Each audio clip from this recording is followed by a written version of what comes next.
Bismillahirrahmanirrahim. Assalamu alaikum. Welcome back to ISP Online Learning Management System. Today's lecture number 15 for the course of Reinforced Concrete Design 1. This course is generally for BSc Civil Engineering. I myself, Engineer Dr. Muhammad Aslam, Assistant Professor, Department of Civil Engineering, Institute of Southern Punjab, Multan. Today is lecture number 15 and week number 15.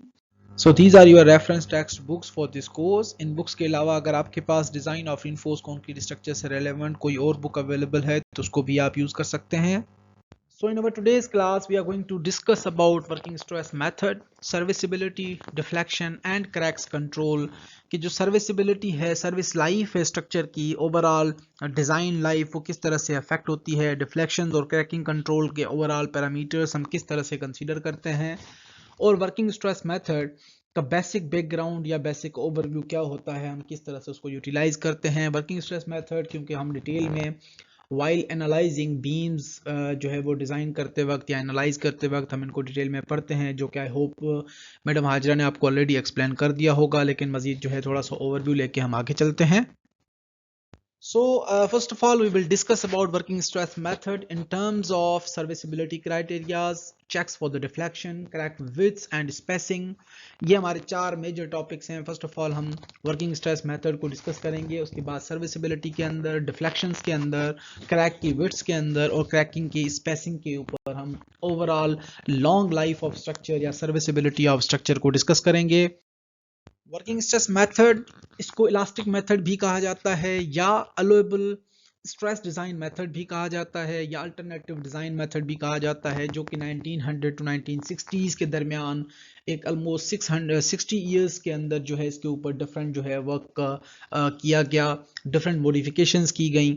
उसके बाद working stress method basically जो हम expression के form में जब लिखते हैं तो load is equals to service और अनफैक्टर्ड लोड, यानी कि फैक्टर लोड हम कंसीडर नहीं करते, अनफैक्टर लोड कंसीडर करते हैं, जिसके अंदर जो हमारी एक्चुअल स्ट्रेसेस हैं बॉडी के अंदर जो एक्ट करती हैं वो लेस देन इक्वल्स टू होती हैं अलोएबल स्ट्रेसेस से.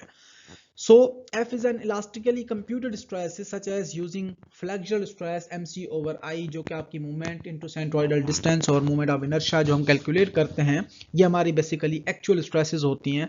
और अलोएबल स्ट्रेसेस जो है prescribed by the ACI as a percentage of concrete comparative strength and steel yielding strength हम आइडेंटिफाई करते हैं, उनको हम कंसीडर करते हैं.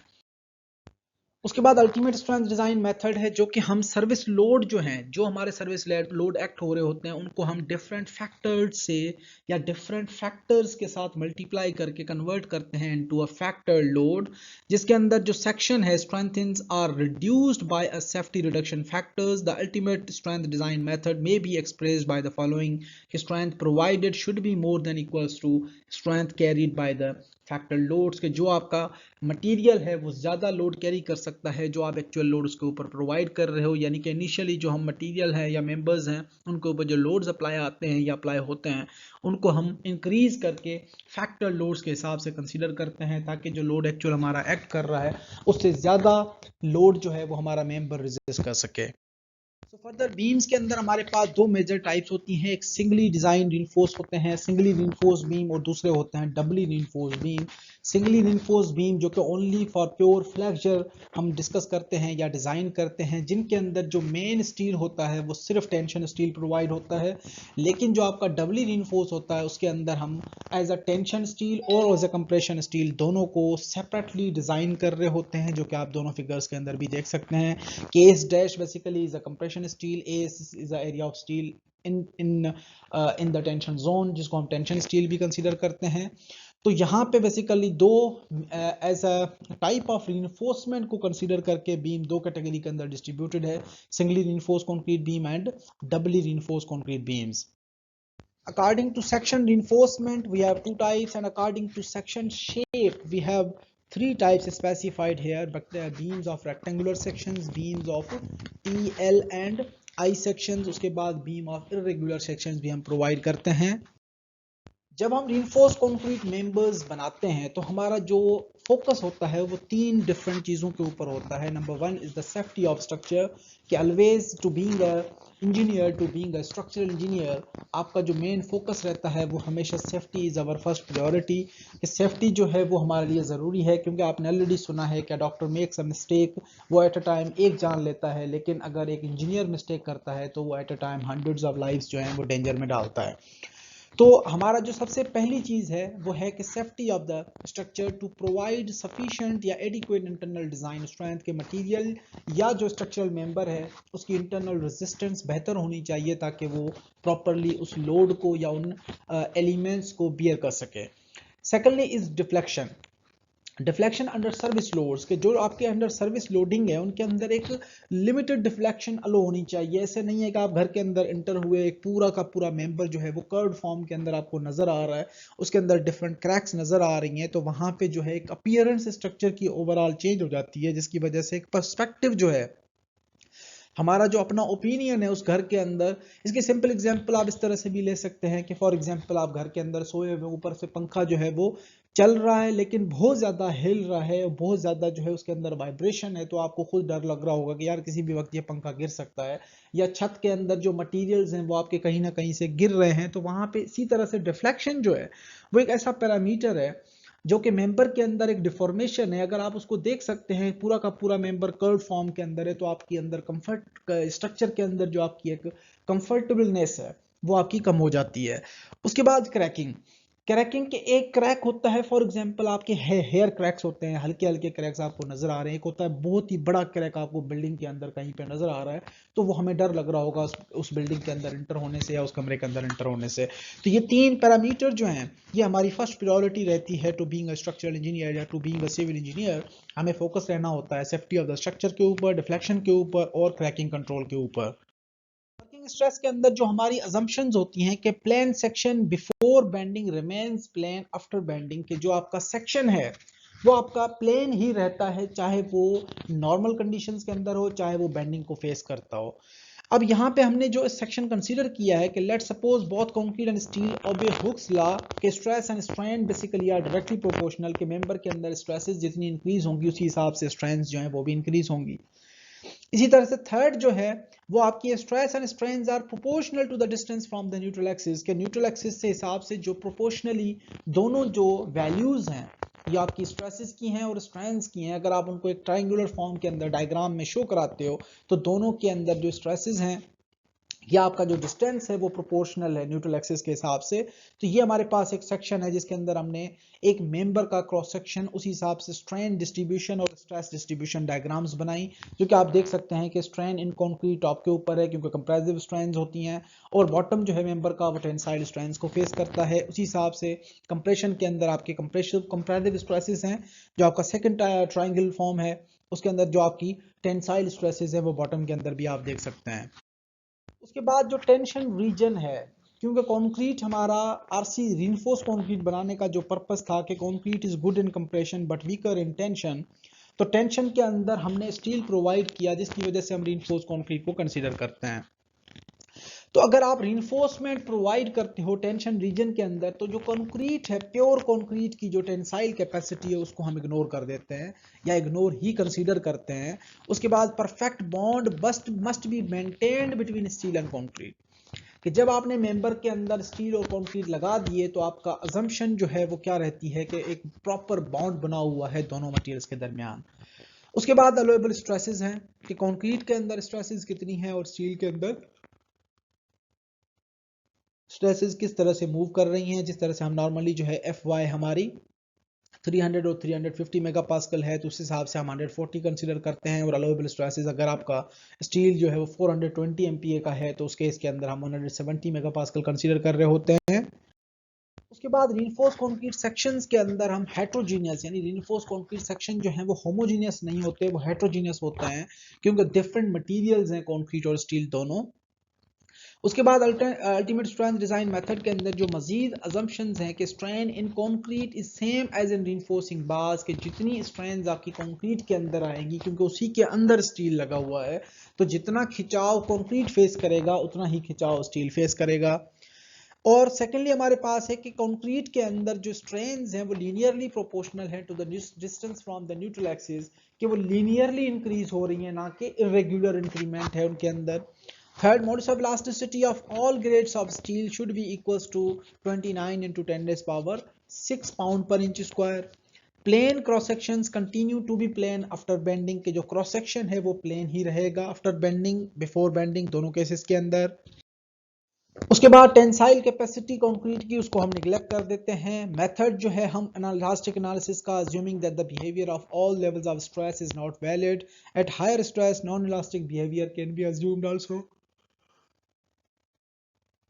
और मेंबर के अंदर जो फेल्यूर है वो एसीआई की वजह से, जो सजेस्टेड इक्वेशंस हैं कि कंक्रीट के अंदर जो हमारी एक्सट्रीम कंप्रेसिव फाइबर स्ट्रेंथ हैं वो हमारी 0.003 तक होती हैं। उसके बाद जो है जो आपका डिजाइन स्ट्रेंथ है, shape of compressive concrete stress distribution में बी अज्यूम्ड रेक्टेंगुलर, पैराबोलिक और ट्रेपेजॉइडल। जो हम स्ट्रेस डिस्ट्रीब्यूशन डायग्राम बनाते हैं मेंबर के अंदर से, तो पहले हम स्ट्रेन प्रोफाइल बनाते हैं ट्रायंगुलर डिस्ट्रीब्यूशन, उसके बाद हमारा जो आगे स्ट्रेस ब्लॉक होता है वो आप कंसीडर कर सकते हो रेक्टेंगुलर या पैराबोलिक या जो है वो ट्रेपेजॉइडल। उसको फिर मजीद इक्विवेलेंट रेक्टेंगुलर बॉक्स के अंदर कन्वर्ट किया जाता है। इसको हम आगे देखते हैं। Now first of all let's suppose we have a plain concrete beam जिसके अंदर कोई reinforcement नहीं है। उस केस के अंदर आप देखें कि हाफ रीजन जो है अबव वाला वो कंप्रेसिव स्ट्रेंथ को फेस कर रहा है, और अदर हाफ जो रीजन बॉटम वाला है वो टेंसाइल स्ट्रेसेस को फेस कर रहा है, जिसकी वजह से हम ऊपर वाले जोन को कंप्रेशन जोन और नीचे वाले जोन को टेंशन जोन कंसीडर करते हैं। न्यूट्रल एक्सिस से दोनों को डिस्ट्रीब्यूट कर दिया। उसके बाद जब हम स्ट्रेसेस की डायग्राम बनाते हैं ट्रायंगुलर फॉर्म के अंदर, तो ऊपर कंप्रेसिव जोन है, इसकी वजह से हमने एक कंप्रेसिव फोर्स अप्लाई किया मेंबर के अंदर, और नीचे वाला रीजन जो है वो टेंसाइल जोन है जिसके अंदर हमने T force as a tension force consider किया। उसके बाद हमने रीइंफोर्स कंक्रीट बीम अज्यूम किया कि लेट्स सपोज अगर बीम के अंदर स्टील प्रोवाइडेड है। पहले केस में क्या था कि स्टील नहीं था, उस केस के अंदर हमने मेंबर को, जो हमारा कंक्रीट है वो भी टेंसाइल स्ट्रेसेस को रेजिस्ट कर रहा था, जिसकी वजह से मेंबर हमारा टेंसाइल में जल्दी फेल हो जाता था, क्योंकि कंक्रीट जो है वो स्ट्रॉन्गर है कंप्रेशन में, वीकर है टेंशन में। अब टेंशन जोन के अंदर आपने स्टील प्रोवाइड कर दिया, जिसकी वजह से जो आपकी स्ट्रेस ब्लॉक डिस्ट्रीब्यूशन है वो कंक्रीट का सी कंप्रेसिव फोर्स और स्टील का जो टी है वो टेंसाइल फोर्स हो जाएगा, जो कि स्टील का टेंसाइल फोर्स आपका किसके इक्विवेलेंट हो जाएगा, area of steel into FY के, या area of steel into yielding stress of material. उसके बाद स्ट्रक्चरल बिहेवियर है कि अगर मेंबर के ऊपर आप लोडिंग अप्लाई करते हो तो मेंबर जैसे ही डिफॉर्म होता है उसके अंदर क्रशिंग अपीयर होती है टॉप सरफेस के ऊपर, क्योंकि कंक्रीट जो है वो आपका कंप्रेसिव स्ट्रेसेस ऊपर वाले रीजन में ज्यादा है, नीचे वाले जोन के अंदर टेंसाइल स्ट्रेसेस है, उसकी वजह से क्रैक्स जो है वो अपीयर होते हैं। और इन्हीं क्रैक विड्थ्स को हमने डिस्कस करना है, और नंबर ऑफ क्रैक्स को डिस्कस करना है, स्पेसिंग बिटवीन द क्रैक्स भी डिस्कस करनी है। तो ये हमारा ओवरऑल स्ट्रक्चरल फेल्यूर या स्ट्रक्चरल बिहेवियर किस तरह से अपीयर होता है जब हम अपने एक मेंबर के ऊपर लोडिंग अप्लाई करते हैं। उसके बाद फ्लेक्सुरल फेल्यूर्स हैं कि बीम्स के अंदर 3 टाइप्स ऑफ फ्लेक्सुरल फेल्यूर्स जो है स्ट्रक्चरल मेंबर के अंदर फेस होते हैं based on the type of percentage of steel. के number 1 is the uncracked concrete stage। uncracked concrete stage, it means basically कि full concrete section is being utilized। कि यहाँ पे आप देख सकते हैं कि जिसके अंदर जो ऊपर वाले कंप्रेसिव जोन के अंदर जो आपकी स्ट्रेसेस हैं वो कम हैं, जो आपकी अलोएबल कंक्रीट कंप्रेसिव स्ट्रेसेस हैं उससे, और जो नीचे वाली टेंसाइल स्ट्रेसेस हैं वो कम है आपकी कंक्रीट की फ्लेक्सुरल स्ट्रेंथ है। तो इस केस को बेसिकली हम अनक्रैक्ड कंक्रीट स्टेज कंसीडर करते हैं। अब यहाँ पे आप देख सकते हैं कि जो मेंबर है स्ट्रेस स्ट्रेंथ डायग्राम के हिसाब से अनक्रैक्ड कंक्रीट स्टेज के अंदर के स्टील में reach its yielding strength before concrete reaches its maximum strength. इस केस का मकसद क्या है कि अनक्रैक्ड कंक्रीट स्टेज के कंक्रीट आपका स्टिल अनक्रैक्ड है, यानी कि आपका जो स्टील है वो यील्डिंग स्ट्रेस पर पहुंच चुका है, कंक्रीट अपनी स्ट्रेंथ मजीद यूटिलाइज कर सकता था, या अभी कंक्रीट के अंदर स्टील जो है वो पावर है वो अभी रेजिस्ट कर रहा है, लेकिन स्टील जो है वो फेल हो चुका है।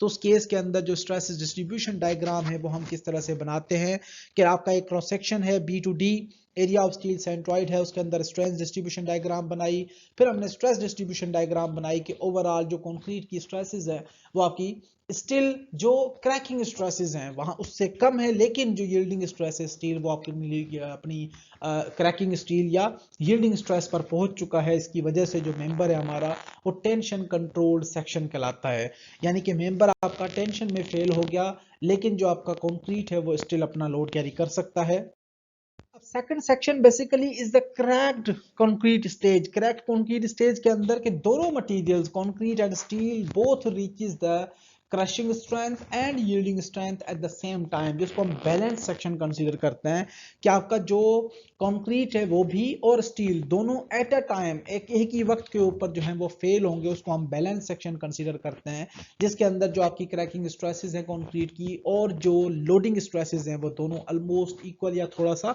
कम है। उसके बाद जो आपकी कंक्रीट की जो टेंसाइल स्ट्रेसेस है बॉटम रीजन के अंदर वो आपकी फ्लेक्सुरल स्ट्रेंथ ऑफ कंक्रीट से ज्यादा है, तो उस केस को हम कंसीडर करते हैं एज अ बैलेंस सेक्शन। अब जब बैलेंस सेक्शन के अंदर हम स्ट्रेस डिस्ट्रीब्यूशन डायग्राम और स्ट्रेंथ डिस्ट्रीब्यूशन डायग्राम बनाते हैं वो इस तरह से आपको नजर आती हैं ओवरऑल। उसके बाद थर्ड स्टेज है अल्टीमेट कंक्रीट स्टेज, जिसके अंदर कंक्रीट आपका फेल हो जाता है स्टील यील्डिंग से पहले, तो उस केस को बेसिकली हम as a compression control consider करते हैं, जिसके अंदर कंक्रीट की जो टेंसाइल स्ट्रेंथ्स हैं या कंक्रीट के अंदर जो कंप्रेसिव स्ट्रेंथ्स हैं वो 0.003 से एक्सीड कर जाती हैं, लेकिन स्टील के अंदर जो यील्डिंग स्ट्रेंथ्स हैं वो आपकी 0.002 से कम है, यानी कि वो मैक्सिमम स्ट्रेंथ्स पर नहीं पहुंचा, तो उस सेक्शन को बेसिकली हम कंप्रेशन कंट्रोल सेक्शन कंसीडर करते हैं। उसके अंदर जो स्ट्रेंथ डिस्ट्रीब्यूशन डायग्राम है और स्ट्रेस डिस्ट्रीब्यूशन डायग्राम है वो दोनों भी आप देख सकते हैं। सिमिलरली यहाँ पे भी आप स्ट्रेस डिस्ट्रीब्यूशन डायग्राम और स्ट्रेंथ के ओवरऑल प्रोफाइल देख सकते हैं in the case of compression control members. तो ये हमारा एक बेसिक बैकग्राउंड था वर्किंग स्ट्रेस मेथड के हवाले से कि types of flexural failures, types of reinforced concrete beams with in terms of reinforcement, in terms of sections, हम किस तरह से जो है वो मेंबर को हम compression control sections, balance control sections और टेंशन कंट्रोल सेक्शंस कंसीडर करते हैं। So now we are switching to our special topic today, that is the deflection of structural members, कि जो हमारे स्ट्रक्चरल मेंबर्स हैं वो डिफ्लेक्शन को किस तरह से फेस करते हैं, हैंडल करते हैं, उनको हमने डिस्कस करना है। सो डिफ्लेक्शन ऑफ स्ट्रक्चरल मेंबर्स के सबसे पहले आपको जैसे मैंने बताया कि flexural concrete members must be design for safety and serviceability, कि ओवरऑल जो स्ट्रक्चर की सर्विसेबिलिटी है और स्ट्रक्चर की जो सेफ्टी है वो हमारी फर्स्ट प्रायोरिटी रहती है हमेशा। The members will be safe if they are designed according to ACI codes, equations and limitations. Once the final dimensions are determined, the beam must be checked for serviceability in terms of cracks and deflection. Adequate stiffness of the member is necessary to prevent excessive cracks and deflections.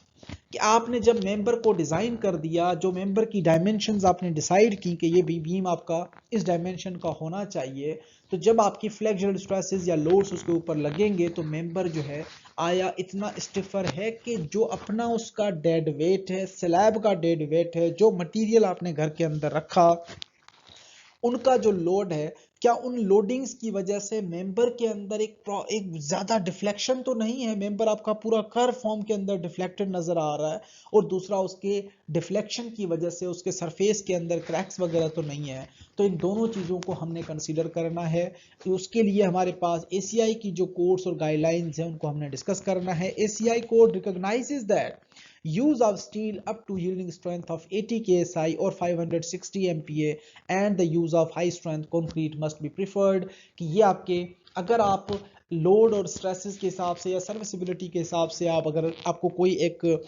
डर या कोई वहम है तो उस case के अंदर आप हायर स्ट्रेंथ मटेरियल्स को भी प्रीफर कर सकते हैं। उसके बाद हमारे पास डिफ्लेक्शंस हैं कि permissible deflection is governed by many factors, के डिफ्लेक्शन को कंट्रोल करने के लिए आपके पास सेवरल फैक्टर्स हैं, या जो है उसके अंदर क्या हमारे पास रोल्स वगैरह प्ले कर रहे होते हैं हमारे members, such as the type of the building, appearance of the structure, presence of plastered ceilings and partitions, the damage expected due to excessive deflection and the type and magnitude of live loading, कि जो loadings हैं, overall structure का type है, ये तमाम factors आपके overall जो आपके स्ट्रक्चरल परफॉर्मेंस को अफेक्ट कर रहे होते हैं। उसकी वजह से ACI की तरफ से हमारे पास वन वे फ्लेक्सुरल मेंबर्स और वन वे स्लैब्स के लिए डिजाइन गाइडलाइंस वगैरह गिवन है, क्योंकि मिनिमम स्लैब थिकनेसेस वगैरह कितनी होनी चाहिए, जो थिकनेसेस बेसिकली जो मेंबर है वो एक सर्टेन स्टिफनेस गेन करता है उस थिकनेस ऑफ द मेंबर की वजह से, जिसको वो रेजिस्ट करेगा बाद में जब उसके ऊपर एक्सेसिव लोड्स वगैरह अप्लाई होती हैं और एक्सेसिव डिफॉर्मेशन को वो रेजिस्ट करता है।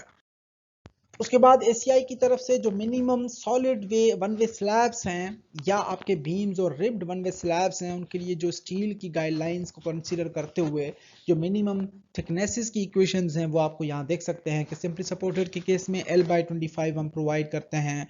वन एंड कंटिन्यूस बीम के अंदर L/30 भी प्रोवाइड किया जा सकता है। बोथ एंड कंटिन्यूस कैंटिलीवर, हर केस के हिसाब से आपके पास जो है length to overall span ratio के हिसाब से आप एक थिकनेस प्रोवाइड करते हो कि स्लैब की थिकनेस कम से कम कितनी होनी चाहिए जो कि ओवरऑल स्टिफनेस मेंबर के अंदर बरकरार रहे। अगर आप कम से कम गाइडलाइंस को फॉलो नहीं करते, मिनिमम गाइडलाइंस को फॉलो नहीं करते, तो स्लैब आप लोअर प्रोवाइड कर देते हो तो उसके अंदर वाइब्रेशंस जनरेट होती हैं, डिफ्लेक्शंस जनरेट होती हैं, क्रैकिंग्स अपीयर होती हैं, जिसकी वजह से overall service life of structure जो है वो अफेक्ट होता है। यहाँ पे हमारे पास L जो है वो मेंबर की स्पैन लेंथ है। मजीद नीचे गाइडलाइंस वगैरह गिवन है कि लाइट वेट कंक्रीट के हिसाब से आपका जो यूनिट वेट है वो किस तरह से कंसीडर होता है, यील्डिंग स्ट्रेसेस किस तरह से कंसीडर करते हैं, इसको आप देख लीजिए अपनी तरफ से। उसके बाद हमारे पास टॉपिक है instantaneous deflection. The deflection of structural members is due mainly due to the dead load plus the fraction of all or a small type of live load के ओवरऑल जो लोडिंग्स हैं, लाइव लोड और dead load या total live load या उसका थोड़ा सा part friction, थोड़ा सा एक हिस्सा, और या आपका कंप्लीट जो है डेड लोड, इनकी वजह से एक डिफ्लेक्शन स्ट्रक्चरल मेंबर्स के अंदर अपीयर होती है। The deflection that occurs immediately upon the application of load is called immediate or instantaneous deflection. जैसे आपने लोड अप्लाई किया, मेंबर आपका डिफ्लेक्शन शो करा रहा है, इट मींस इमीडिएट डिफ्लेक्शन और instantaneous deflection. Under sustain load the deflection increases appreciably with time, कि जैसे आप जो लोड अप्लाई हुए, इंस्टेंटेनियस डिफ्लेक्शन अपीयर हुई और वो आहिस्ता आहिस्ता मेंबर के अंदर बढ़ती जाती है। The instantaneous deflection can be calculated based on the elastic behaviour of structural flexural members. और इलास्टिक बिहेवियर आप किस तरह से कैलकुलेट करते हैं, उसके हमारे पास इलास्टिक डिफ्लेक्शन का फार्मूला है, W हमारे पास लोड है, स्पैन लेंथ है, मोमेंट ऑफ इनर्शियाज है। तो यहाँ पे हमारे पास जो है इंस्टेंटेनियस डिफ्लेक्शन का फार्मूला क्या है, F into W L over E I. W हमारे पास जो है ओवरऑल आपका जो फैक्टर लोड है उसको आप कंसीडर करते हैं, L क्यूब आपके पास लेंथ है, डायमेंशंस हैं, उसके बाद EI जो है वो स्टिफनेस को रिप्रेजेंट कराता है। मजीद जब हम इस फार्मूले को इक्वेशन को एलिब्रेट करते हैं in the case of simply supported members, तो हमारे पास 5WL क्यूब ओवर 384 EI जो है इक्वेशन जनरेट होती है।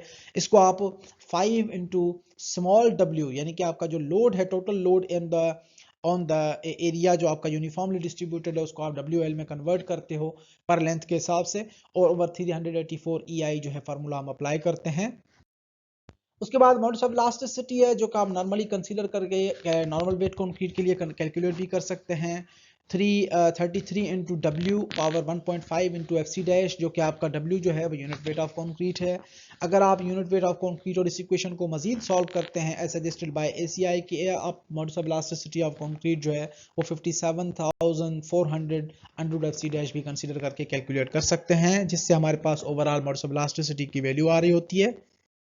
उसके बाद हमारे पास मॉड्यूलर रेशियो है। Modular ratio basically is a ratio of modulus of elasticity of steel to modulus of elasticity of concrete, जो कि आपके पास नीचे नॉर्मली वैल्यूज गिवन है कि अगर आपकी कंक्रीट कंप्रेसिव स्ट्रेंथ 2500 psi है तो एंड जो है वो हम 10 कंसीडर कर रहे होते हैं, अगर 3000 psi है तो एंड 9, 4000 psi एंड हम 8 कंसीडर कर रहे होते हैं, और अगर 5000 psi है तो एंड जो मॉड्यूलर रेशियो है वो हमारा 7 कंसीडर होता है।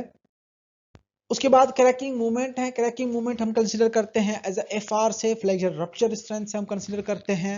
If the tensile stress is higher than rupture या modulus of rupture, the section will crack and the cracked section will cause, या क्रैक्स जो है सेक्शन के अंदर डेवलप हो जाती हैं। This means that there are 3 cases to be considered when the tensile stress is less than rupture stresses, when tensile stress is equals to the rupture stresses, और when tensile stresses are higher than the rupture stresses. आपके पास conditions और formulas वगैरह given है हर case के लिए कि क्रैकिंग जो आपकी फ्लेक्शन मॉडुलस ऑफ रप्चर है वो हमारे पास क्या होती है, cracking movement into C over I, यानी कि MC over I basically. CM basically is the cracking movement, C is the जो आपका न्यूट्रल एक्सिस से डेप्थ है, और IG is the gross movement of inertia, जिससे आप क्रैकिंग मूवमेंट कैलकुलेट कर सकते हैं as equals to modulus of rupture into IG over C। Lambda जो है वो टाइप ऑफ कंक्रीट फैक्टर है जो कि मॉडिफिकेशन फैक्टर है for the type of concrete जो कोड की तरफ से सजेस्टेड है। अगर आप नॉर्मल वेट कंक्रीट कंसीडर करते हो तो लेमडा हमारा 1 के बराबर होता है। अगर लाइट वेट कंक्रीट है तो 0.75 से 0.85 के दरमियान हम वैल्यू चूज कर रहे होते हैं। So now we have a simple design example here. A rectangular concrete section as shown in figure is reinforced with 3 number 9 bars as a tension reinforcement in one row and has a width of 12 inches and total depth of 25 inches with effective depth of 22.5 inches as shown in figure. Calculate the modes of rupture, the gross moment of inertia and the cracking moment. ये तीनों चीजें हमने calculate करनी है। Concrete compressive strength हमारे पास 4 kSi और steel yielding strength हमारे पास 60 kSi है। इसको सॉल्व करते हैं कि हमने modes of rupture, cracking movement और मूवमेंट ऑफ इनर्शिया हम किस तरह से फाइंड आउट करते हैं। अब सबसे पहले केस के अंदर हमारे पास है मोड्स ऑफ रप्चर जो कि 7.5 lambda under F C dash equation होती है। लैम्डा आपका 1 है क्योंकि नॉर्मल वेट कंक्रीट है।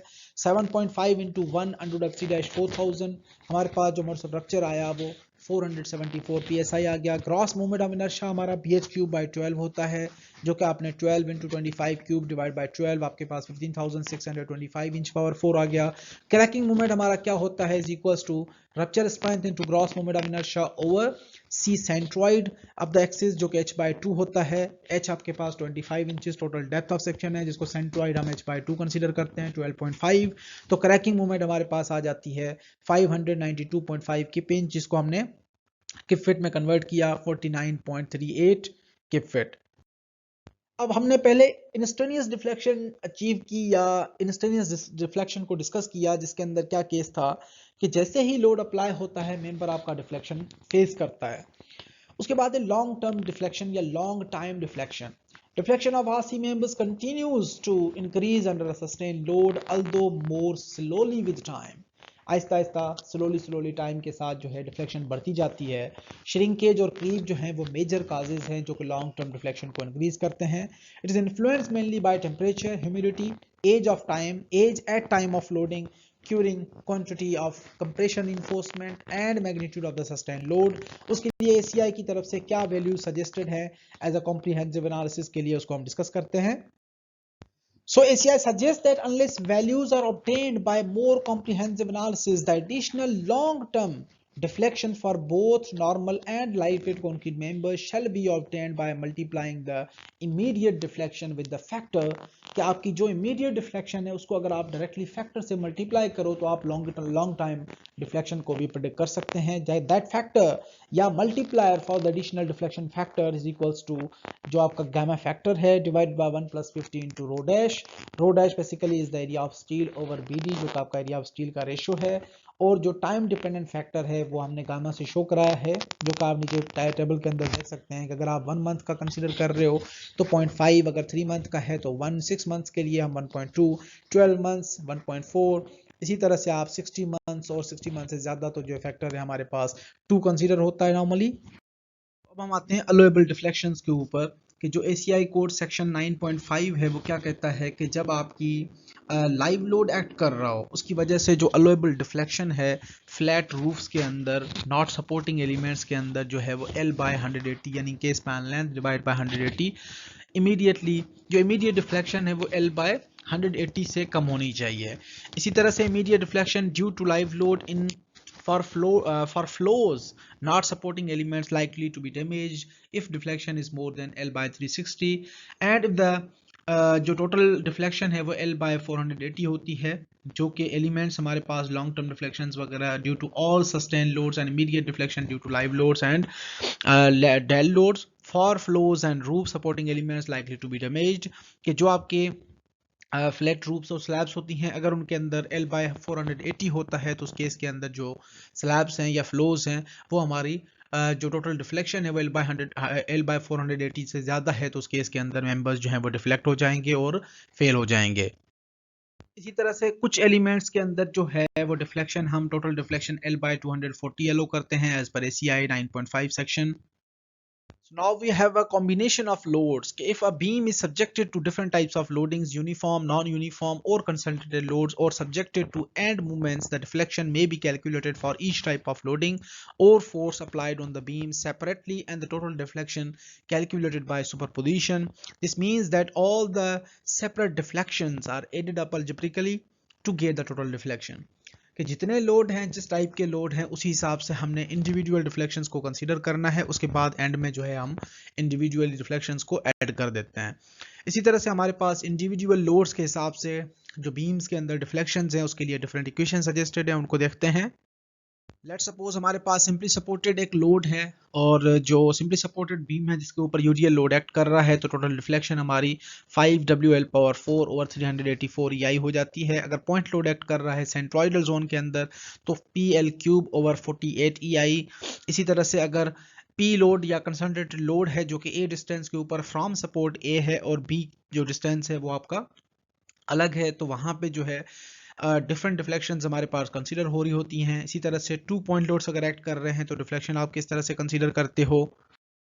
उसके बाद हमारे पास कैंटिलीवर है with uniformly distributed load, cantilever with point load at the other hand, cantilever at point load at जो है वो सर्टेन डिस्टेंस फ्रॉम सपोर्ट्स को। ये हमारे पास क्योंकि ये तमाम चीज़ें आप ऑलरेडी स्ट्रक्चरल एनालिसिस 1 और 2 के अंदर ये इक्वेशंस ड्राइव करके भी आए, हम किस तरह से इनको कंसीडर करते हैं, क्या हमारा पर्पस होता है यहाँ पे डिफ्लेक्शन इक्वेशन को पढ़ने का, इनको यूटिलाइज करने का, कि मेंबर के अंदर टोटल अल्टीमेट टोटल डिफ्लेक्शंस किस तरह से काम कर रही होती हैं for the individual load and for the combination of loads. तो हमने इनको स्टडी करना था, उसके बाद जो है हम मजीद आगे मूव करते हैं।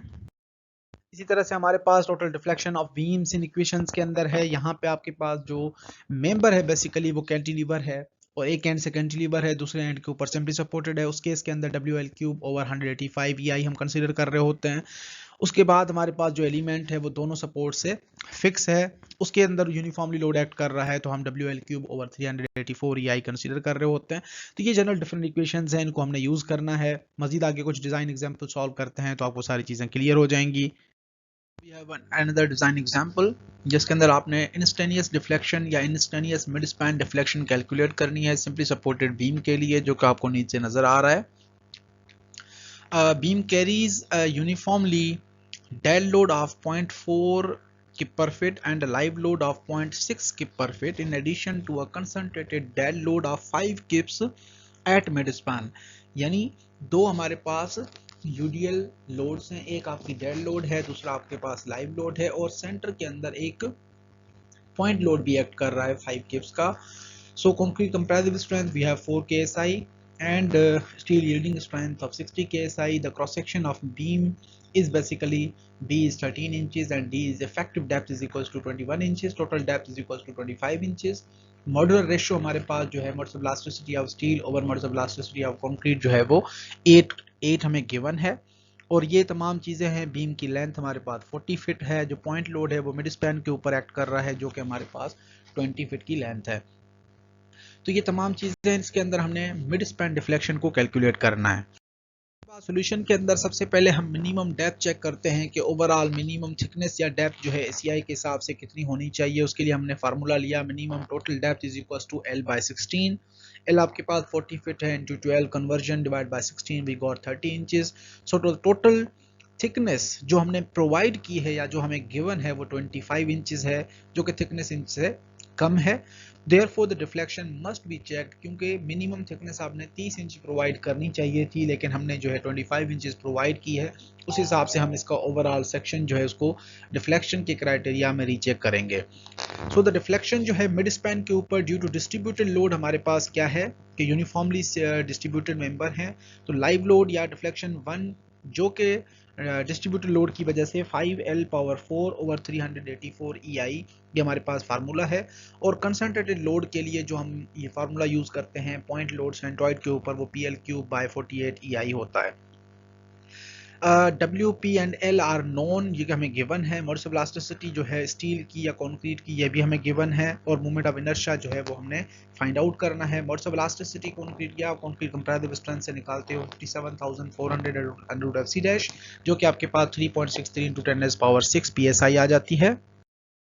उसके बाद इफेक्टिव मोमेंट ऑफ इनर्शिया निकालने का हमारे पास फार्मूला क्या है, cracking moment divide by allowable moment whole power 3 into gross moment of inertia plus 1 minus cracking moment over allowable moment power 3 into cracking moment should be less than equals to gross moment of inertia. So हमने तमाम values को determine करना है on the right hand side. Right hand side के अंदर हमारे पास अलोएबल moment है।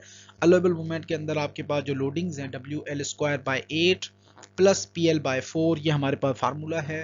W आपके पास दो हैं, एक लाइव लोड है एक डेड लोड है, दोनों को हमने ऐड कर दिया, डिवाइड बाय 8 होल स्क्वायर आपके पास 40 स्क्वायर है, और उसके बाद P जो है आपके पास 5 है, 40 डिवाइड बाय 4 इंटू 12 कन्वर्जन, तो हमारे पास टोटल जो अलेबल मोमेंट आ जाती है वो 3000 की पिंच आ गई। Gross moment of inertia BH3/12 होता है, जो कि 16,927 इंच पावर 4 आ गया। उसके बाद क्रैकिंग मोमेंट हम flexural strength into gross moment of inertia divide by YT या डिवाइड बाय C हम कंसीडर करते हैं। C जो सेंट्रॉइड ऑफ द सेक्शन होता है h/2 के बराबर, जो 12.5 इंचेस है। फ्लेक्सुरल स्ट्रेंथ आप 7.5 लैम्डा इंटू FC' निकालते हो, 474 PSI आ गया। जो लैम्डा फैक्टर है वो नॉर्मल वेट कंक्रीट के लिए 1 कंसीडर होता है। क्रैकिंग मोमेंट हमारे पास जब तमाम वैल्यूज को रखा तो वैल्यूज हमारे पास आ गई 642 के पिंच। इसके बाद जब हम मोमेंट ऑफ इनर्शिया के लिए तमाम वैल्यूज को हमने पुट किया तो हम x की वैल्यू एक फाइंड आउट करते हैं कि let's suppose we have a certain distance of x from the neutral axis, जिसको हम kd के कंसीडर कर रहे हैं। तो bx² over 2 minus n into area of steel d minus x, ये हमारे पास एक कॉमन इक्वेशन है। n मॉडुलस रेशो है जो कि 8 आपको गिवन था। एरिया ऑफ स्टील हमने कंसीडर किया यहाँ पे। ओवरऑल जो रिइंफोर्समेंट आपको सेक्शन के अंदर गिवन है वहां से आपने एरिया ऑफ स्टील निकाला 4.8 इंच स्क्वायर। तमाम वैल्यूज को हमने फार्मूला में रखा, तो क्रैकिंग मोमेंट जो हमारे पास आई वो bx³ over 3 plus n into area of steel d minus x² formula use करके हमने निकाली 8660 इंच पावर 4, और ऑल टर्म्स हमारे पास आ गई। तो इफेक्टिव मोमेंट ऑफ इनर्शिया जो है वो हमने सारी वैल्यूज को पुट करके निकाला 8740 इंच पावर 4। उसके बाद हमने डिफ्लेक्शंस के लिए डिफरेंट लोड्स हैं, क्योंकि यूडीएल अलग है, जो पॉइंट लोड है वो अलग है, तो यूडीएल का 5L/4 over 384 EI हमारे पास कंडीशन थी। Deflection 1 will be equals to 5 over 384 हमने बाहर निकाल दिया। 1000 over 12 इज द कन्वर्जन, जो कि आपका ऊपर वाला फार्मूला है वो किप्स के अंदर था या किप फिट के अंदर था, इसको हमने कन्वर्ट कर लिया। उसके बाद हमारे पास 40 की लेंथ है into 12 whole power 4 divide by EI concrete की मर्ज इलास्टिसिटी 3.63 इंटू 10⁻⁶, और IE यानी कि इफेक्टिव मोमेंट ऑफ इनर्शिया 8740, जो कि डिफ्लेक्शन 1 आ गई 1.82 इंचेस। अब डिफ्लेक्शन निकालते हैं due two point load PL3/48 EI। अब आपके पास सारी वैल्यूज हैं। डिफ्लेक्शन 2 आ गई 0.36 इंचेस। तो टोटल जो इमीडिएट डिफ्लेक्शन है वो दोनों डिफ्लेक्शंस को ऐड कर देंगे, जो कि हमारे पास 2.18 इंचेस आ गई। उसके बाद जो डिफ्लेक्शन है उसको हम इमीडिएट डिफ्लेक्शन का जो फार्मूला या अलोएबल डिफ्लेक्शन के लिए L/360 से हमने चेक किया, तो अलोएबल डिफ्लेक्शन 1.33 इंचेस आ गई, जो कि 1.09 इंचेस से ज़्यादा है।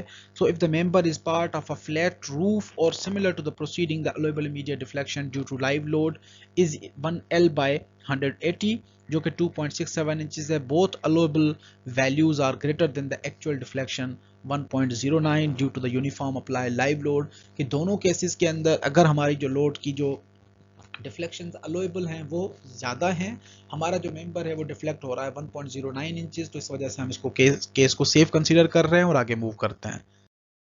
इसी तरह से वही डिज़ाइन एग्जाम्पल वही कंडीशंस हैं, आपने लॉन्ग टर्म डिफ्लेक्शन को कंसीडर करना है और उसको हमने कैलकुलेट करना है कि ओवरऑल लॉन्ग टर्म डिफ्लेक्शन के अंदर क्या इफेक्ट आता है हमारे पास। वही इक्वेशंस हैं, वही फार्मूलाज, कंडीशन, सारी चीज़ें आपको गिवन है। अब ये आपने पहले स्टेप के अंदर या पहले डिज़ाइन के अंदर आपने इमीडिएट डिफ्लेक्शन फाइंड आउट की थी। The sustain load causes long term deflection is due to the dead load consisting of a distributed uniformly del load of 0.4 kip per foot and the concentrated point load of 5 kip, जो कि ये दोनों del load थे। तो long time deflection जो है वो del load की वजह से अपीयर होती है।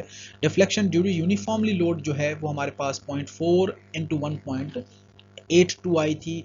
अगर हम कैलकुलेट करते हैं तो लाइव लोड की वजह से डिफ्लेक्शन आ रही है 0.728 इंचेस।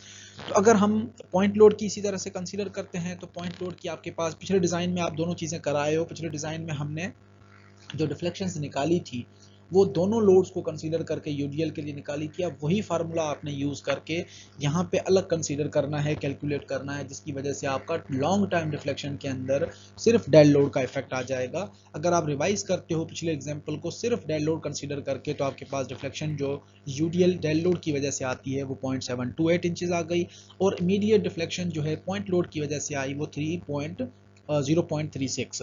दोनों को हमने ऐड किया तो total immediate deflection due to dead loads आ गई 1.088 इंचेस। तो लॉन्ग टाइम डिफ्लेक्शन के लिए हम इमीडिएट डिफ्लेक्शन जो हम कंसीडर करते हैं उसी को हम मल्टीप्लाई कर देते हैं विद अ मल्टीप्लिकेशन फैक्टर, जिससे हमारी लॉन्ग टाइम डिफ्लेक्शन जो है वो कंसीडर होती है। मल्टीप्लिकेशन फैक्टर जो फार्मूला है वो आपका lambda over 1 plus 50 into area of steel ratio, जो कि ओवरऑल आपके पास 2 आपके पास लैम्डा है, जो कि आपने किस तरह से कंसीडर करना है उसको आप देख लीजिए। Overall divide by 1 plus 50 into area of steel, जिसको हमने 0 के इक्वलेंट कंसीडर किया, तो टोटल जो हमारे पास मल्टीप्लिकेशन फैक्टर आया वो टोटल हमारे पास आ रहा है 2 के इक्वल। क्योंकि एरिया ऑफ स्टील जो है वो आपका कंप्रेशन स्टील की बात हो रही है, तो वहाँ पे कोई स्टील प्रोवाइडेड ही नहीं है, तो इस वजह से हमने रो डैश जो है वो 0 कंसीडर किया, और लैम्डा जो 2 है वो कांस्टेंट फैक्टर है, 2 के इक्वल हम कंसीडर करते हैं। तो एडिशनल डिफ्लेक्शन जो है वो हमने जब 2 से मल्टीप्लाई की ओरिजिनल इमीडिएट डिफ्लेक्शन, तो हमारे पास डिफ्लेक्शन आ गई 2.176 इंचेस। अगर आप इमीडिएट रिफ्लेक्शन जो है वो उसको पिछले एग्जांपल के हिसाब से 2.18 के हिसाब से कंसीडर करते या डबल कंसीडर कर लेते, तो हमारे पास ओवरऑल डिफ्लेक्शन जो है वो 4.356 इंचेस डेवलप हो रही थी। So now we have a cracks in flexural members. ये हमारे पास थे लॉन्ग टर्म और शॉर्ट टर्म डिफ्लेक्शंस या immediate and long time deflections. अब हम बात करते हैं क्रैक्स की, कि फ्लेक्सुरल मेंबर्स के अंदर क्रैक्स किस तरह से अपीयर होते हैं, उनको हम किस तरह से एनालाइज करते हैं। So cracks in flexural members, the study of crack formation, behavior of cracks under increasing load and control of cracking is necessary for proper design of reinforced concrete structures। कि जब भी कोई स्ट्रक्चर हम बनाते हैं तो ओवरऑल जो cracking behaviour है उसको अंडरस्टैंड करना हमारे लिए बहुत ज़्यादा ज़रूरी है। और जब आप फ्लेक्सुरल मेंबर्स की बात करते हो, क्रैक्स डेवलप होते हैं under working loads, and because concrete is weaker in tension, reinforcement is being placed in the cracked tension zone to resist the tensile force produced by the external loads. के जब आप external load apply करते हो तो member जो है वो हमारा बॉटम साइड के ऊपर जो है वो टेंसाइल रीजन फेस होता है, अपर जोन जो है वो कंप्रेशन फेस करता है, तो इस वजह से कंक्रीट जो है वो वीकर होता है टेंशन में, इसी वजह से हम फ्लेक्सुरल मेंबर्स के अंदर स्टील प्रोवाइड करते हैं। So with the use of high strength reinforcing bars, excessive cracking may develop in reinforced concrete members. कि अगर आपके जो एक्सट्रीम फाइबर्स के ऊपर जो स्ट्रेसेस हैं उस हिसाब से अगर आप एक मटेरियल को हायर स्ट्रेंथ प्रोवाइड करते हो तो नंबर ऑफ क्रैक्स जो हैं उसके बढ़ने के चांसेस बहुत ज़्यादा होते हैं। और अगर क्रैक्स बढ़ जाती हैं या क्रैक की विड्थ बढ़ जाती है तो चांसेस जो हैं वो बहुत ज़्यादा हो जाते हैं कि स्टील जो है हमारा वो अफेक्ट हो जाए क्रोजन की वजह से, क्योंकि ह्यूमिडिटी जो है वो उन क्रैक्स के ज़रिए से अंदर मेंबर के अंदर इंसर्ट हो जाती है, जिसकी वजह से स्टील आपका जो है वो करोड होना स्टार्ट हो जाता है। A crack is formed in concrete when a narrow opening of indefinite dimension has developed in the concrete beam as a result of internal tensile stresses। Crack जो है वो आपका अपीयर होता है, एक नेरो स्पेस डेवलप करता है concrete के मेंबर के अंदर, और these due to internal stress. Internal stress क्यों होते हैं कंक्रीट के अंदर? वो एक्सटर्नल फोर्सेस की वजह से भी हो सकते हैं, श्रिंकेज की वजह से भी हो सकते हैं, क्रीप की वजह से भी हो सकते हैं, internal expansion resulting from the change of properties of concrete constituents. Material जो हैं वो अगर आपका एग्रीगेट जो है वो पोरस एग्रीगेट आपने यूज़ किया है वो एक्सपेंड हो जाता है तो अंदर से स्ट्रेसेस डेवलप होती हैं, अंदर आपका freezing and thawing action develop होता है, तब भी आपकी क्रैक्स अपीयर हो सकती हैं। So in generally the cracks basically are divided in two main categories. Number one is the secondary cracks and second is the main cracks. Secondary cracks जो हैं वो बेसिकली फर्स्ट स्टेज है cracking की, are very small and minute cracks जो कि materials के अंदर या ओवरऑल स्ट्रक्चरल बिहेवियर की वजह से अपीयर होती हैं, जैसे कि हम श्रिंकेज क्रैक्स की बात करते हैं कि श्रिंकेज क्रैक्स जो हैं these are important cracks because they affect the pattern of cracking that is produced by the external flexural loads in the flexural members. When they develop, they form a weak path in the concrete. When load is applied, cracks start to appear at the weakest section such as reinforcing bars. Shrinkage cracks are difficult to control क्योंकि concrete जो है वो shrinking face करता है, जिसकी वजह से जो है सेकेंडरी क्रैक के अंदर सबसे इंपॉर्टेंट जो क्रैक्स हैं वो हमारे पास श्रिंकेज क्रैक्स हैं। उनकी एक अपनी एक पहचान है, इंपॉर्टेंस है, उनको आप इग्नोर नहीं कर सकते। और दूसरा सेकेंडरी क्रैक्स जो है वो वाइडली स्पेस होती हैं, उनके दरमियान स्पेसिंग बहुत ज़्यादा होती है। मजीद यहाँ पे डिटेल्स वगैरह गिवन है, इसको देख लें आप। ये समहाउ हमें एक डिस्ट्रीब्यूशन है क्रैक्स के दरमियान, typical stress distribution between the cracks के। दो क्रैक्स अगर आ जाते हैं तो उनके दरमियान स्ट्रेसेस डिस्ट्रीब्यूशन किस तरह से है, बॉन्ड आपका किस तरह से अफेक्ट होता है, कंक्रीट किस तरह से स्ट्रेसेस को फेस करता है और स्टील जो है वो किस तरह से स्ट्रेसेस को बिहेव करता है या फेस करता है जब आपकी क्रैक्स आ जाती हैं। सेकंड जो है वो क्रोजन सेकेंडरी क्रैक्स हैं, जो कि सेकेंडरी क्रैक का श्रिंकेज के बाद दूसरा पहलू है, जिसके अंदर बेसिकली हम moisture containing deleterious agents such as sodium chloride, carbon dioxide, dissolved oxygen penetrates the concrete surface corroding the steel, कि अगर आपका कोई भी मॉइस्चर जो है, पानी है, नमी है हवा के अंदर, वो कोई केमिकल्स एब्जॉर्ब करके पानी या स्ट्रक्चर के अंदर चला जाता है, तो अंदर से आपका क्रैकिंग जो है वो आपकी स्टील का जो सरफेस है वो कोरोड होना स्टार्ट होता है, जिसकी वजह से अंदर से इंटरनल स्ट्रेसेस डेवलप होती हैं और मेंबर जो है वो आपका स्टील कोरोड हुआ और अंदर से कंक्रीट जो है वो हल्के हल्के क्रैक्स इमर्ज करता है, जो कि बाहर सरफेस की तरफ मूव करते हैं। अब सेकंड जो है वो मेजर क्रैक्स हैं या मेन क्रैक्स हैं। मेन क्रैक्स जो है वो सेकंड स्टेज है। फर्स्ट स्टेज सेकेंडरी क्रैक्स थे, वो हल्के हल्के क्रैक इमर्ज हुए। अब जब आपका लोड वगैरह इंक्रीज होता है तो आपके मेन क्रैक्स जो हैं वो अपीयर होते हैं। They are caused by the difference in stress strains in steel and concrete at the section considered. Behaviour of main cracks changes at two different stages. At low tensile stresses in the steel bars the number of cracks increases. अगर आपकी steel जो है वो tensile stresses बहुत कम face कर रहा है, compressive stresses ज़्यादा हैं, कंक्रीट आपका ज़्यादा स्ट्रेसेस को फेस कर रहा है, तो नंबर ऑफ क्रैक्स जो हैं वो ज़्यादा हो जाती हैं। लेकिन नंबर ऑफ क्रैक्स अगर ज़्यादा हैं तो विड्थ जो है, क्रैक की ओपनिंग जो है वो स्मॉल होती है। Tensile stresses are increased and equilibrium stage is reached. When stresses are further increased, the second stage of cracking develops and the crack width increase without any significant increase in the number of cracks. कि पहले stage के अंदर हमारे जो cracks हैं वो number of cracks increase होते हैं, लेकिन आपकी जो विड्थ है वो ओवरऑल कम होती है।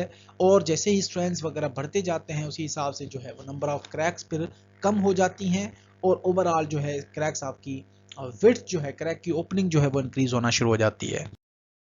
तो यहाँ पे एक forming of the critical cracks हैं, main cracks when the stresses are further increase the second stage of cracking develops and crack width increases without any significant increase in the number of cracks.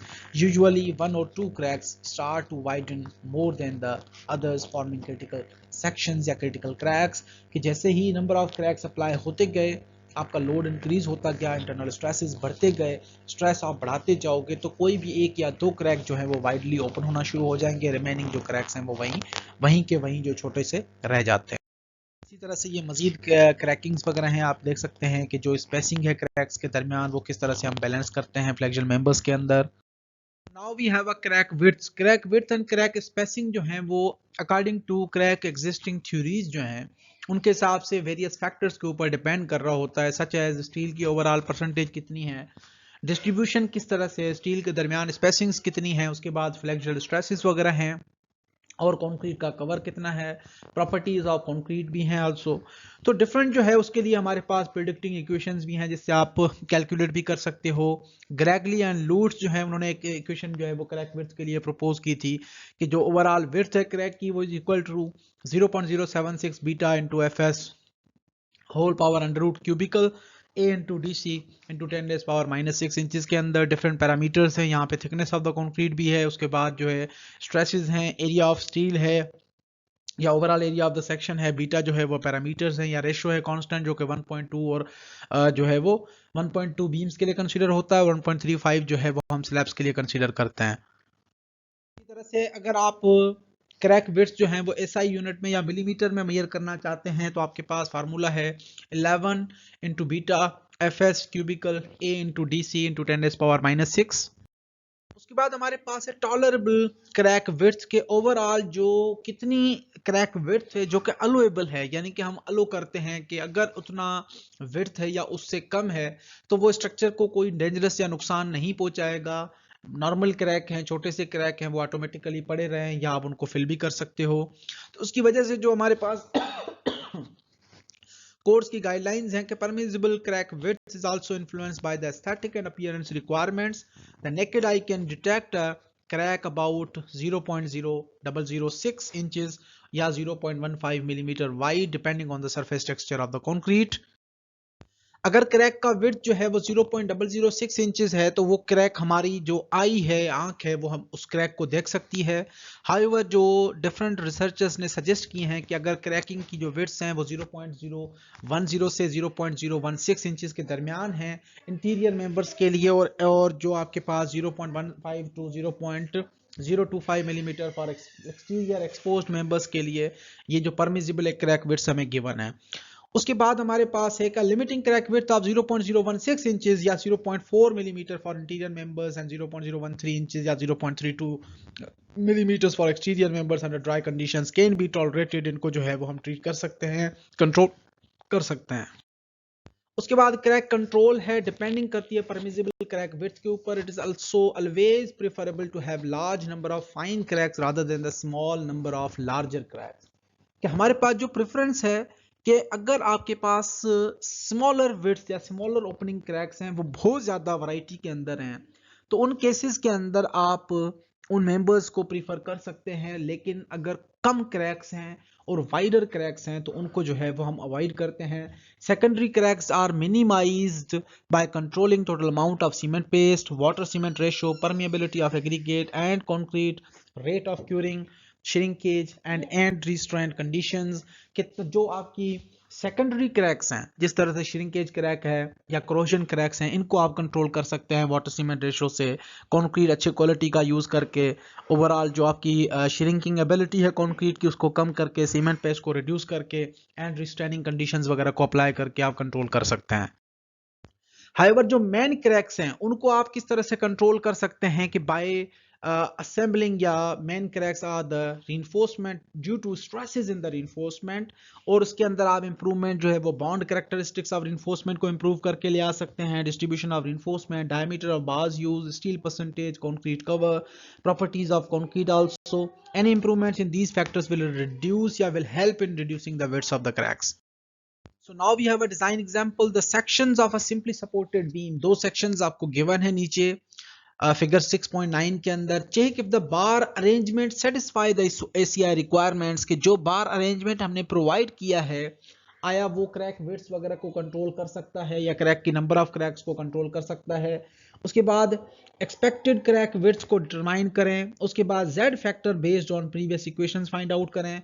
Given concrete comparative strength of 4 KSI and steel yielding strength of 60 KSI, we are using 3 number stirrups. दो sections given है। Section A जो है वो 12 bye 20 inches का है, जिसके अंदर 4 number की बाज ऊपर हैं और 3 नंबर की 8 जो है 8 नंबर की बाज जो है वो नीचे के टेंशन इन्फोर्समेंट के अंदर हैं। उसके बाद सेकंड जो सेक्शन है उस सेक्शन के अंदर आपकी 4 नंबर की बाज हैं और 8 नंबर की बाज नीचे आपने as a tension reinforcement provide की हैं। सेक्शन जो है वो 25 बाय 12 इंचेस का है, जिसके अंदर इफेक्टिव डेप्थ आपकी 22.5 इंचेस है, पहले में इफेक्टिव डेप्थ 17.5 इंचेस है। और ये हमारे पास ओवरऑल जो एक सेक्शंस हैं, डिटेल्स हैं, गिवन है। जो स्टीरअप यूज हुए हैं दोनों बार्स के अंदर नंबर 3 डाया के या नंबर 3 नंबर की बार के स्टीरअप्स हैं। हमने इनको डिफरेंट पैरामीटर्स जो हमें बताए गए हैं कि बार के अरेंजमेंट्स को चेक करना है, उसके बाद हमने सेकंड के अंदर स्पेसिफाइड क्रैक विड्थ को अचीव करना है या फाइंड आउट करना है, उसके बाद थर्डली हमने जेड फैक्टर को चेक करना है। सो फर्स्ट ऑफ ऑल हम कंसीडर करते हैं फिगर 6.9 का सेक्शन ए, जिसके अंदर हमें 8 नंबर की बाज गिवन है। उनका एरिया ऑफ स्टील जब हम कैलकुलेट करते हैं तो एरिया ऑफ स्टील 8 नंबर की बाज का वो 2.35 इंच स्क्वायर आ गया। क्लियर कवर जब हमने फाइंड आउट किया तो क्लियर कवर आपका 2.5 इंचेस, क्योंकि वो सेंटर ऑफ रिइंफोर्समेंट से लेके बॉटम फाइबर तक का डिस्टेंस होता है 2.5 inches, minus half of reinforcement आपने डिडक्ट कर दी तो क्लियर कवर हमारे पास बच जाता है 2 इंचेस। अज्यूम दैट जो स्ट्रेसेस हैं बार्स के अंदर वो 2/3 ऑफ यील्डिंग स्ट्रेसेस हैं, वो हमारे पास 40 KSI आ गई। मैक्सिमम स्पेसिंग जो कोड सजेस्ट करते हैं वो हमारे पास क्या फार्मूला है, 600 डिवाइडेड बाय अलोएबल स्ट्रेसेस जो एफएस आपने वैल्यू निकाली माइनस 2.5 इंटू 2, क्योंकि 2.5 इंच जो है वो आपका सेंटर टू सेंटर डिस्टेंस होता है, उसको हम कंसीडर करते हैं। तो आपका टोटल आंसर जो है वो 10 इंचेस आ जाता है, which is less then 12 into 40/40, जो कि 12 इंचेस जो है वो आपकी स्ट्रेसेस जो हैं, स्ट्रेसेस को हमने डिस्ट्रीब्यूट किया F S over F S या F Y over F S, इस तरह से हम कंसीडर करते हैं इंटू 12, तो टोटल हमारे पास डिस्टेंस जो है वो 12 इंचेस आ गया। जो हमने स्पेसिंग प्रोवाइड करनी है वो 0.5 इंटू 12, टोटल 12 इंचेस की विड्थ है, माइनस 2.5 जो कि आपके दोनों साइडों के ऊपर जो है वो कवर आ जाते हैं। टोटल हमारे पास जो स्पेसिंग बच जाती है जो हमने प्रोवाइड की है वो 3.5 इंचेस है। So centre to centre of bar which is less than 10 inches, so provided जो डिस्टेंस है वो कम है, जो आपका 10 इंच मैक्सिमम स्पेसिंग गिवन है उससे। सो फॉर दिस सेक्शन जो डीसी है, डीसी बेसिकली क्या है, effective depth for compression reinforcement, ऊपर वाली रीइंफोर्समेंट के लिए वो 2.5 है। The effective tension area for concrete of 1 bar is equals to 12 into 2 into 2.5 whole divide by 3 is equals to 20 inch square. So crack width हम assume करते हैं कि तमाम वैल्यूज आपके पास ऑलरेडी थे, विड्थ के फार्मूला जो हमने डिस्कस करा है पीछे, उसके अंदर आपने वैल्यूज को पुट किया, तो टोटल हमारे पास जो क्रैक विड्थ आ जाती है वो 0.0121 इंचेस आ गई। हाइवर जो अजम्पशन है हमारे पास के बीटा की जो वैल्यू है वो आप 1.2 लेते हो बीम्स के लिए, एफएस आपके पास 36 केएसआई है, the crack width above is less then 0.016 inches and 0.013 inches for interior and exterior members, कि हमारी जो वैल्यूज हैं वो बहुत कम आ रही हैं जो इंटीरियर और एक्सटीरियर के दोनों के केसेस के अंदर। इसी तरह से सेक्शन जो 6.9 का बी था उसके लिए हमने वैल्यूज को कंसीडर किया, तो टोटल हमारे पास विड्थ आ गई 0.0107 inches which is adequate. Again दोनों वैल्यूज जो हैं वो कम हैं जो आपको सजेस्टेड वैल्यूज है इंटीरियर और एक्सटीरियर मेंबर्स के लिए, इस वजह से हम इसको सेफ कंसीडर करते हैं। So now we have an example number 5. Design a simply supported beam with a span of 24 feet to carry a uniform dead load of 1.5 kip per feet and a live load of 1.1 kip per feet. Choose adequate bars, then check the spacing arrangement to satisfy the ACI requirements. So the width of the section is 16 inches and concrete compressive strength of 4 kSI, steel yielding strength of 60 kSI, steel ratio we have a 0.8% and clear cover of 2 inches. तो अब हमारे पास जो है इसका solution हम जब solve करते हैं तो हमारे पास स्टील परसेंटेज जो था वो 0.8% था। जब आप इसका स्टील परसेंटेज को रेशो में कन्वर्ट करते हो या 0.8% का जो टेबल है अगर स्लाइड के ऊपर गिवन है उसके लिए आप आर यू चूज करते हो, जो कि हमारे पास 400 psi आ गया, जिसको हमने कन्वर्ट किया KSI में 0.4 KSI। The external factored movement will be equals to WL² by 8, क्योंकि यूडीएल लोड इंटेंसिटीज हैं। W आपके पास जो डेड लोड और लाइव लोड दोनों थे उनको आपने फैक्टर लोड में कन्वर्ट किया, तो अल्टीमेट मूवमेंट हमारे पास 3188.2 के बेंच आ गई। Ultimate movement is equal to R u into b d square. ये फार्मूला जब आप यूज करते हो तो आर यू आपके पास ऑलरेडी है, अल्टीमेट मूवमेंट है, उसके बाद ब्रेथ आपको गिवन है 16 इंचेस की, इफेक्टिव डेप्थ आपके पास आ जाती है 22.32 inches. So area of steel क्या होता है, रो इंटू बी डी, रो आपके पास 0.8% था जिसको 0.008 हो गया इंटू 16 बी इंटू डी 22.32, तो एरिया ऑफ स्टील हमारे पास टोटल आ जाता है 2.8 इंच स्क्वायर। अब आर यू यहाँ से हमने जब चूज किया तो 0.8 था और एफ वाई आपके पास 60 के एसआई थी, तो यहाँ पे आप देखें 0.8 से आपके पास आर यू की वैल्यू 400 आ रही थी, जो 400 के एसआई हमने यहाँ से चूज की थी वैल्यू टेबल में से।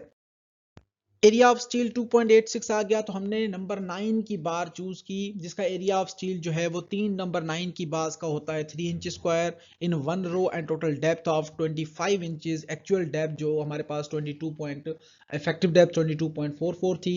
जब हमने टोटल सेक्शन 25 का अज्यूम किया तो हमारा जो है 2 इंचेस कवर और हाफ ऑफ द रिइंफोर्समेंट 9/16 आ जाता है।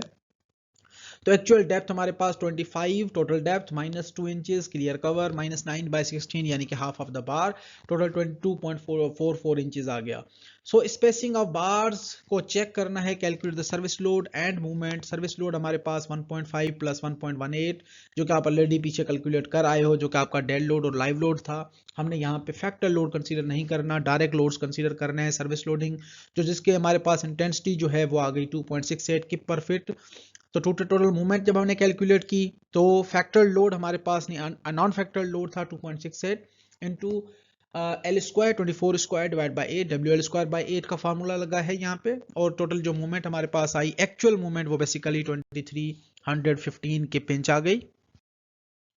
ये हमने जो है वो सेक्शन प्रोवाइड किया जिसके अंदर 2.56 का हमने जो है कवर हमने प्रोवाइड किया है with half of reinforcement. 16/25 inches का टोटल सेक्शन है। इफेक्टिव डेप्थ 22.44 इंचेस थी।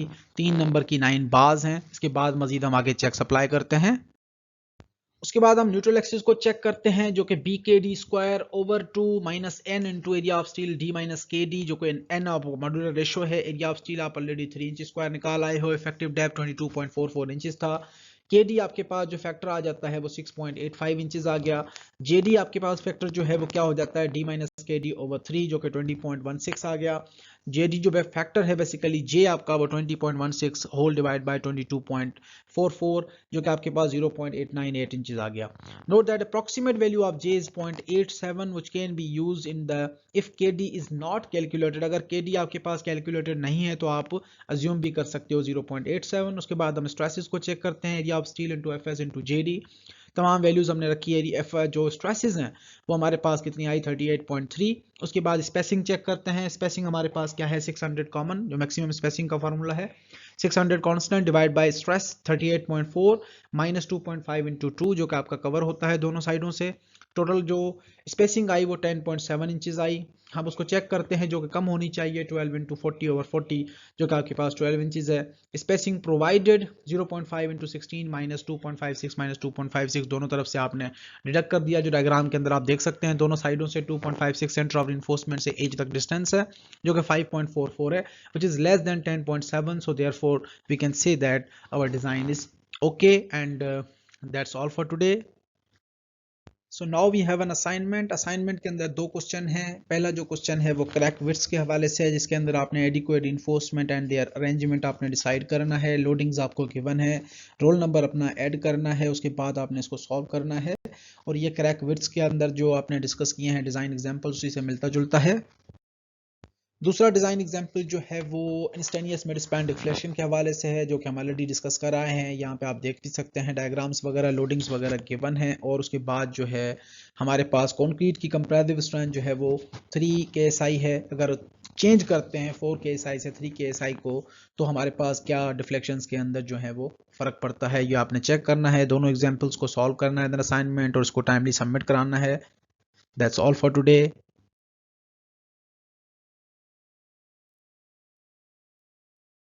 Thank you very much.